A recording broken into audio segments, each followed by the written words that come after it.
നമസ്കാരം. എച്ച്.ഡി. കുമാരസ്വാമി നരേന്ദ്രമോദി മന്ത്രിസഭയിൽ അംഗമായതോടുകൂടി കേരളത്തിലെ രാഷ്ട്രീയ നിലപാട് തീരുമാനിക്കാൻ ഇന്ന് ജെഡിഎസിന്റെ നേതൃയോഗം ചേരുകയാണ്. എൻ.ഡി.എ സഖ്യകക്ഷിയായ ദേശീയ നേതൃത്വവുമായുള്ള ബന്ധം പൂർണ്ണമായും വിച്ഛേദിച്ച് പുതിയ പാർട്ടി രൂപീകരിക്കാൻ തന്നെയാണ് സാധ്യത. ഉടൻ തന്നെ ജനതാദൾ നിലപാട് വ്യക്തമാക്കണമെന്ന് ആവശ്യപ്പെട്ടുകൊണ്ട് CPM രംഗത്തെത്തിയിരുന്നു. പുതിയ പാർട്ടി ഉണ്ടാക്കിയാൽ MLA-മാരായ മാത്യു ടി തോമസും കെ കൃഷ്ണൻകുട്ടിയും അയോഗ്യരാകുമോ എന്ന പ്രശ്നം കൂടി ഇവിടെ ബാക്കി നിൽക്കുന്നുണ്ട്. സമാജ്വാദി പാർട്ടിയിൽ ലയിക്കാം എന്നുള്ള അഭിപ്രായം കൂടി അവിടെ ഉയർന്നു വരുന്നുണ്ട്. കഴിഞ്ഞ സെപ്റ്റംബറിലാണ് JDS NDAയുടെ ഘടകകക്ഷിയായി മാറിയത്. 10 മാസമായിട്ടും സംസ്ഥാന ഘടകം ഇതിൽ ഒരു തീരുമാനം ഉറപ്പിച്ച് പറഞ്ഞിരുന്നില്ല. ഇന്ന് ഉച്ചയ്ക്ക് 2 മണിക്കാണ് നേതൃയോഗം ചേരാൻ പോകുന്നത്. കേരളത്തിൽ സ്വതന്ത്രമായി നിലനിൽക്കുമെന്ന അഭിപ്രായമാണ് കഴിഞ്ഞ ദിവസം കെ കൃഷ്ണൻകുട്ടി പ്രകടിപ്പിച്ചത്. ദേശീയ ഘടകവുമായി തങ്ങൾക്ക് യാതൊരു ബന്ധവും ഇല്ല എന്നും കൂടി കൃഷ്ണൻകുട്ടി പറഞ്ഞു വെച്ചിരുന്നു.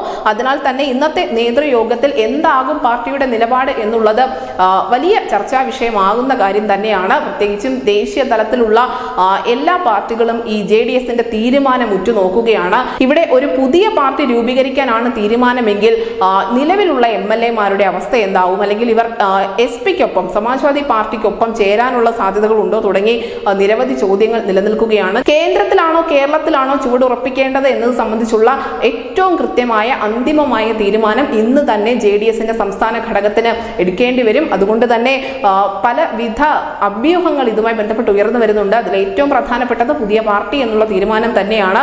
എന്തായാലും 2 മണിക്ക് നടക്കുന്ന നേതൃയോഗത്തിന് ശേഷം നിർണായകമായ പ്രഖ്യാപനം ഉണ്ടാകുമെന്ന് തന്നെയാണ് രാഷ്ട്രീയ കേരളം പ്രതീക്ഷിക്കുന്നത്. News desk news India Malayalam.